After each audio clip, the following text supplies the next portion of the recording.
Assalamualaikum warahmatullahi wabarakatuh. Apa kabar semuanya? Dalam kesempatan ini saya akan membahas mengenai struktur dan fungsi dari bunga, biji, dan buah.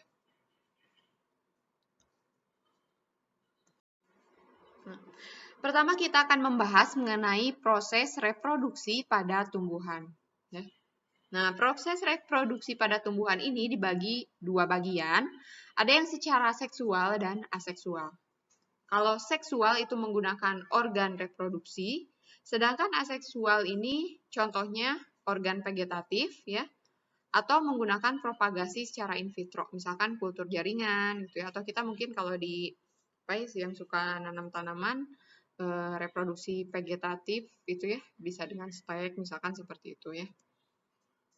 Nah, yang kita akan bahas di sini adalah tentang reproduksi seksual, di mana melibatkan pembentukan gamet.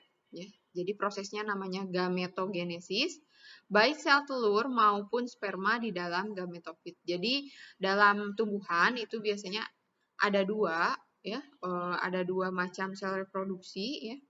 Jadi kalau di manusia ya samalah, ada sel sperma dan ovum. Ya. Nah, ini adalah bagaimana perkembangan dari ini gametofit jantan ya.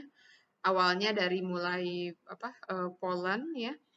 Sporangium membentuk mikrosporosit, terus mikrospor dan terbentuk sel gametofit jantan.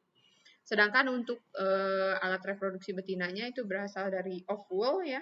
Ovul yang membelah hingga nantinya terbentuk sel gametofit betina. Di sini juga ada embrio saknya ya, ada kantung embrio, bisa membentuk biji ya nanti di alat reproduksi tersebut. Pada tumbuhan tinggi, gametofit jantan diturunkan dari mikrosporosit atau sel induk polen. Nah, sedangkan gametofit betina diturunkan dari megasporosit atau sel induk megaspora. Apa itu bunga? Bunga merupakan organ tumbuhan ya. Sekumpulan jaringan reproduktif dan steril yang tersusun dalam lingkaran dengan ruas yang sangat pendek. Merupakan modifikasi dari pucuk atau tunas. Nah, bagian-bagian bunga ini ada yang pertama bagian sterilnya, yaitu sepal dan petal. Jadi ini bukan merupakan alat reproduksi ya. Sepal itu mungkin kita nyebutnya kelopak ya. Sedangkan petal adalah petal nih ya, petal berupa helaian bunganya, ini sepal adalah kelopak bunga. Nah, sepal ini bagian terluar atau terbawah dari bunga, terbentuk pertama kali dari meristem, berwarna hijau dan menyerupai daun. Sedangkan petal atau korolanya ini yang biasanya warnanya warna-warni ya. Jadi memiliki ciri khas yang menunjukkan kehadiran bunga di antara organ vegetatif lain. Epidermis berpapila dapat digunakan untuk menarik serangga dan binatang lain ya, karena dia warnanya menarik dan tersedianya nektar ya, nektar atau kelenjar bunga yang nantinya untuk bahan makanan ya dari beberapa jenis serangga. Nah, kemudian di bagian fertil atau reproduktifnya terdiri dari stamen dan pistilum ya. Stamen atau organ reproduksi jantan terdiri atas antera dan filamen. Pada antera terdapat 4 mikrosporangium yang di dalamnya terdapat banyak mikrospora atau polen ya. Kita sebutnya serbuk sari ya, bahasa lainnya. Jadi ini ya contoh organ kelamin jantan ya, di sininya banyak serbuk sari ya di dalam antera-anteranya ini. Nantinya untuk disebarkan dan si serbuk sari ini harapannya bisa menempel di ovum ya, atau ovula maaf. Jadi si polennya itu nempel di stigma, terus nanti akhirnya bisa masuk ya ke stilus dan membuahi biji di ovarium. Ya. Stigma menghasilkan suatu eksudat untuk perkecambahan pada polen tersebut. Pertumbuhan tabung polen dipandu oleh adanya sinyal yang diperkirakan berasal dari ovulum itu sendiri. Nah, fertilisasi pada tumbuhan angiosperme merupakan fertilisasi ganda ya. Jadi ada sel telur berinteraksi dengan satu sperma membentuk zigot. Terus nanti ada yang intipolar interaksi dengan inti sperma akan menghasilkan endosperm ya. Jadi kenapa disebut fertilisasi ganda? Jadi karena nggak hanya menghasilkan zigot saja, tapi dari pembuahan tersebut juga menghasilkan endosperm. Pada saat terjadinya fertilisasi, tabung polen menembus kantung embrio pada ujung mikrofil dan melepaskan isinya ke dalam kantung embrio. Kedua inti sperma ini kemudian berpindah ke ujung kalaza dari sinergit. Satu inti sperma berfusi dengan inti sel telur dan inti lainnya berfusi dengan inti polar. Jadi fusi itu jadi pembelahan ya. Jadi satu inti nantinya akan membuahi sel telur ya. Satu intinya lagi akan membuahi inti polar ya. Jadi dari satu sperma itu membelah jadi dua, satunya membelahi sel telur, satunya membelahi inti polar. Yang membuahi sel telur akan membentuk zigot, sedangkan yang membuahi inti polar itu akan membentuk endosperm. Ini ya. Jadi ini contoh nih ada polen menempel di si stigma terus masuk ya. Ini nanti akan terjadi pembelahan si sel spermanya, ada yang membuahi sel telur, ada yang membuahi inti polar, sehingga terbentuk zigot dan endosperm. Sekarang kita akan membahas mengenai struktur dan fungsi biji dan juga struktur dan fungsi buah. Pembahasan pertama adalah struktur dan fungsi biji. Biji berasal dari ovulum atau bakal biji yang berada di dalam ovarium atau bakal buah. Di dalam ovulum ada kantong embrio. Nah, integumen ovulum atau dagingnya ya akan menjadi kulit biji dan dorman saat dewasa. Ini penjelasan ini sudah saya jelaskan ya tentang pembentukan zigot dan endosperma. Intinya nanti zigotnya ini akan tumbuh menjadi embrio. Berdasarkan kehadiran endosperm, biji dapat dibedakan menjadi, jadi ada dua macam jenisnya, ada biji X albuminus, yaitu biji yang hanya mengandung sedikit endosperm atau tidak ada sama sekali. Contohnya pada tumbuhan golongan Fabaceae atau kacang-kacangan dan sitrus ya, seperti jeruk gitu, yang mengandung klorofil. Kemudian ada biji albuminus, adalah biji yang mengandung endosperm atau perisperm. Perisperm adalah jaringan nucleus yang persisten dan volumenya bertambah sejalan dengan perkembangan biji. Nah, contoh biji albuminus ini pada tumbuhan Piperaceae dan Nymphaeaceae ya. Piperaceae itu contohnya sirih ya, itu piper beetle ya. Ini adalah dia memiliki biji jenis albuminus. Ini contoh ya, biji pada jagung ya, pada jagung. Bisa kita lihat bagian endospermnya sangat besar ya. Nih, bagian endospermnya mendominasi bagian dari biji secara keseluruhan. Jadi kalau kita lihat nih bagian-bagiannya, kalau kita lihat di bawah mikroskop, biji jagung ini terdiri dari endosperm, ada kotiledon, kemudian nih coleoptil, plumula, radiculus, dan coleorhiza ya di bagian sini.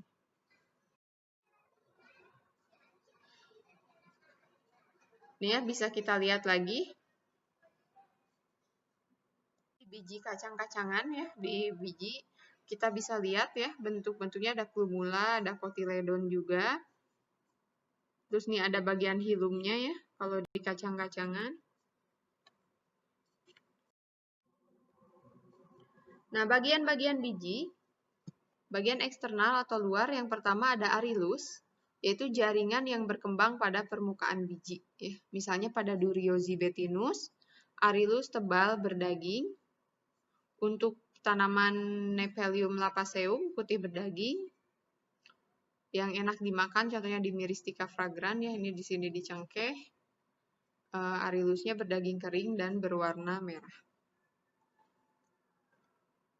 Ada juga elaeosoma, yaitu arilus yang mengandung minyak atau lemak. Fungsi dari arilus ini adalah penyebaran biji oleh serangga. Yang kedua ada testa. Testa ini berkembang dari satu atau dua integumen dan kadang nucellus. Ya. Jadi testa nih di bagian biji, ini ada yang ada namanya testa. Nah, testa ini terdiri dari lapisan-lapisan, ada sarkotesta yang paling luar, yang tengahnya namanya sklerotesta, dan bagian dalam adalah endotesta. Ini pada melinjo, ini ada ya bagian lapisan-lapisannya. Kalian lihat kan kalau di melinjo itu netum nemon ada berlapis-lapis gitu, lapisan yang menyelubungi bijinya, itu terdiri dari sarkotesta, sklerotesta, dan endotesta. Kemudian ada rambut atau sayap ya, ini contohnya di biji tanaman Swietenia macrophylla, ya, yaitu terbentuk dari lapisan epidermis terluar dari testa dan membentuk rambut yang panjang. Ya. Jadi seperti sayap. Kemudian ada mikrofil, yaitu pori atau lubang tempat keluarnya radikula saat perkecambahan. Hilum, tempat atau sisa pelekatan titik temu funiculus dengan biji. Ada bagian rape, bagian atau tempat pelekatan funiculus dengan integumen pada biji dengan ovulum anatrop atau kampilotrop.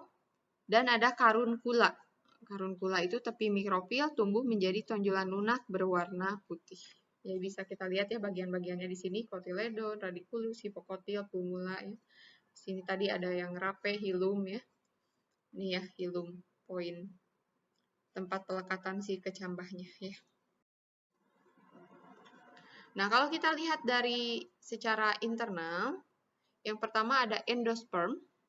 Endosperm ini kan tadi hasil pembuahan inti polar dan inti sperma ya. Fungsinya untuk penyimpanan cadangan makanan dan nutrisi untuk embrio.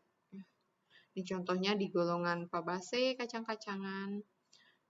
Endospermnya itu akan menghilang saat pendewasaan embrio. Pada Nicotiana tabacum, tembakau ya, Ricinus communis, jarak, endosperm persisten dan besar. Jadi dia nggak akan menghilang seiring bertambah besarnya si biji ya. Pada tumbuhan monokotil, endosperm biasanya mengisi 70% bagian dari biji. Kemudian ada embrio, ya, embrio bakal sporofit, dan yang ketiga ada kotiledon, merupakan daun pertama, tempat penyimpanan cadangan makanan dan organ fotosintesis pertama untuk tumbuhan pada organ biji. Ya. Nah, selanjutnya kita akan membahas buah. Buah adalah struktur reproduksi tambahan pada tumbuhan Angiospermae. Perkembangannya dirangsang oleh adanya polinasi atau fertilisasi dan di dalamnya mengandung biji, kecuali buah Parthenocarpi. Nah, kita lihat macam-macam jenis buah. Yang pertama ada buah Parthenocarpi, yaitu buah berkembang tanpa didahului adanya polinasi. Contohnya ini ya, contohnya pisang, ananas, kosmosus, sitrus, jeruk ya. Buah berkembang akibat adanya stimulasi polinasi tanpa dilanjutkan dengan fertilisasi. Ada juga ya. Ini contohnya Poa sp ya. Ini buah-buah yang nggak memiliki biji ya. Buah berkembang akibat adanya polinasi dan fertilisasi akan tetapi menjadi aborsi embrio sebelum buah dewasa. Contohnya pada tanaman-tanaman Prunus, Vitis, dan Pyrus. Fungsi buah apa sih? Yaitu organ tempat perkembangan biji. Juga membantu proses penyebaran biji, bisa melalui air atau angin, bisa melalui hewan atau mekanik ya, kita menyebarkannya sendiri. Nah, asal buah itu dari ovarium atau bakal buah untuk buah sejati, dan dari ovarium atau bunga yang lain pada buah semu. Nah, pada umumnya buah sejati memiliki dinding buah yang berdaging atau namanya perikarp. Itu adalah buah sejati. Nah, exokarp atau epikarp merupakan bagian terluar dari dinding buah, umumnya tipis dan berkutikula. Pada mesokarp, bagian tengah umumnya tersusun atas jaringan parenkim. Dan untuk bagian endokarpnya, bagian terdalam biasanya berupa lapisan yang tipis. Ini contohnya ya, pada buah melon, misalkan di bagian mesokarp, di biji bagian mesokarp, terus bagian exokarpnya. Ya. Nah, kita lihat jenis-jenis buah. Yang pertama ada buah berdaging. Contohnya beri, buah baka ya, buah yang memiliki daging buah lembut atau lunak dan berdaging, kadang mengandung banyak biji, contohnya tomat dan pisang. Nah, ada jenis lagi Hesperidium, yaitu buah baka yang terspesialisasi memiliki daging buah yang berminyak, mengandung kelenjar lisigen. Jadi ada kelenjar lisigennya yang menghasilkan minyak atsiri. Contohnya di jeruk, juga di anggur, ya. Kemudian ada jenis buah pepo, yaitu buah baka dengan kulit atau daging buah tebal. Bagian eksokarp memiliki tonjolan, contohnya pada timun, pada ini ya melon. Kemudian ada drupa. Drupa adalah buah yang berbiji satu, memiliki dinding buah yang berdaging di bagian luarnya dan keras di bagian dalamnya. Contoh buah jenis drupa ini adalah kelapa, kemudian ada mangga, plum, ya, zaitun. Ini ya, contoh susunannya ini pada kelapa ya. Ada bagian exocarp, mesocarp, terus endocarp ya. Nah, kemudian ada buah jenis pome, merupakan buah semu berdaging dengan bagian tengah yang memiliki struktur menyerupai tulang rawan. Jadi ada bagian tengahnya itu strukturnya mirip tulang rawan. Ini contohnya di apel ya. Apa pengertian buah kering? Buah kering adalah buah yang tidak pecah saat matang. Contohnya ini ya, zeamais dan oryza sativa, padi dan jagung. Nah, ada juga buah kering yang memecah saat matang, contohnya legum atau kacang polong. Kemudian ada jenis lagi silikua, yaitu buah yang berkembang dari dua karpel memecah pada dua alur. Ini ya contohnya ya. Jadi memecah pada dua alur nih. Tipe buah ini merupakan salah satu ciri khas buah tumbuhan Brassicaceae. Selanjutnya schizocarp. Schizocarp adalah buah yang terdiri atas satu atau dua merikarp.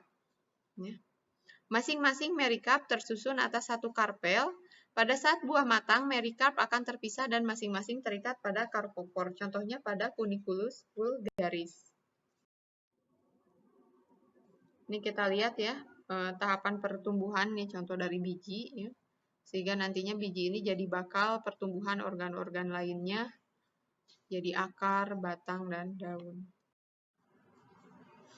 Ini susunan lain ini ya, ovulum ya, ada bagian integumen, mikrofil, megasporangium, ini sel telur ya. Dan ini adalah gametofit betina.